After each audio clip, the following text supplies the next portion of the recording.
Good morning, brothers and sisters in Christ. May the abundance of the grace of God, the glory of God, as we celebrate the liturgy of the 16th Sunday, be overshadow each and every one of you. At a hockey game, one of the players rammed hard into the board. As he struggled to regain his balance, there's got to be an easier way to make a living. A woman in the front row replied, "You want to trade jobs? What do you do?" The player asked. She said, "I teach 6th grade." "Forget it," he said, and he was gone. There are certain Christians identifying themselves as Marthas and certain others as Mary in the life of the church. Martha was doing all kinds of tasks, and that was good. But Mary was listening to Jesus, letting him to serve her, being his close, intimate friend. And that was even better, the better part. Friendship with Christ is the one thing needed. Therefore, our task here on earth is to make a conscious choice to shape our lives accordingly, to keep Christ first, to live from his love and for his love. Jesus doesn't congratulate Mary because she had received a particularly beautiful soul from God. He praises her because she has chosen the better part. She chooses to submit to the Lord, the one needed thing. Martha, on the other hand, has a divided heart.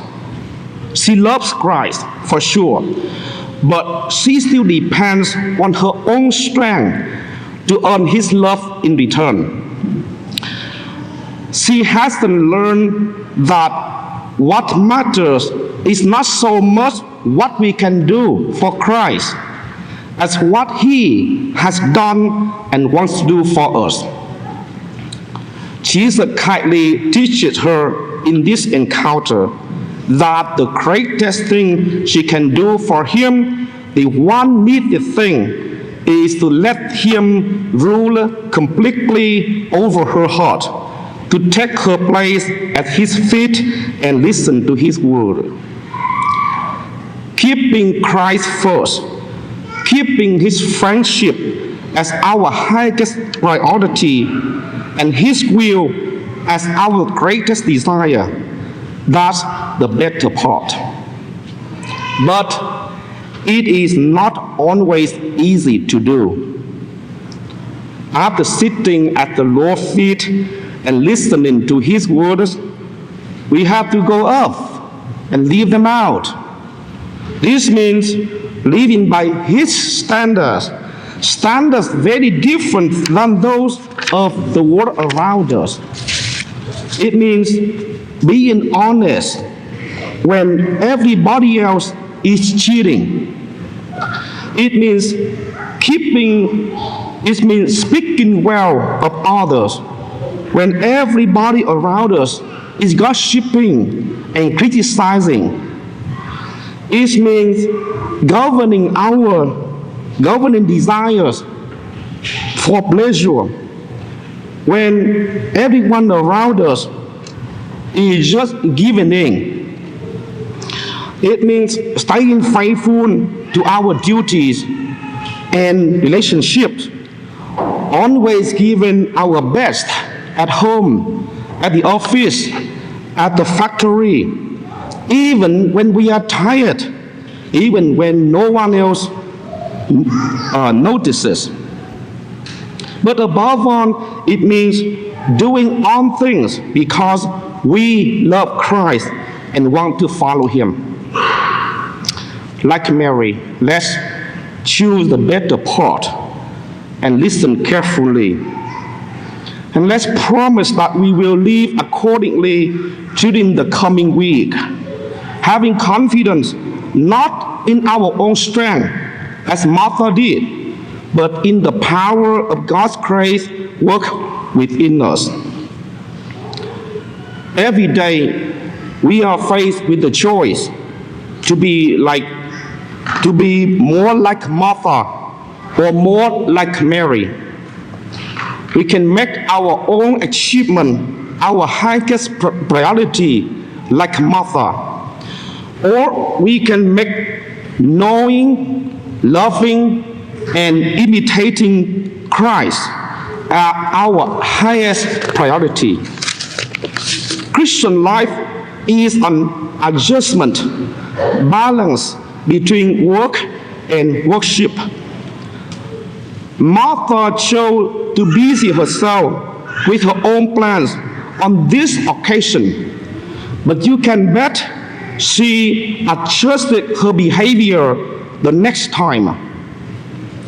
Mary chose to listen to the Lord this time, but He wouldn't force her to do so again the next time. This morning, you and I, we have all chosen to come and listen to the Lord. What will we choose tomorrow morning, Tuesday? Jesus is hoping that we will continue to choose this better part. It isn't hard. It's a matter of spending 10 minutes with Him before getting distracted with the daily activities. It could be 10 minutes of reading and reflecting on a passage from the Bible, or a paragraph from a book of Christian meditations. It could be praying a decade or two of the Rosary before we turn on the morning news show and breakfast.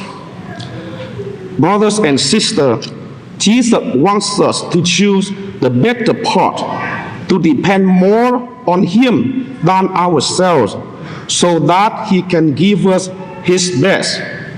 Today, let's promise that we will.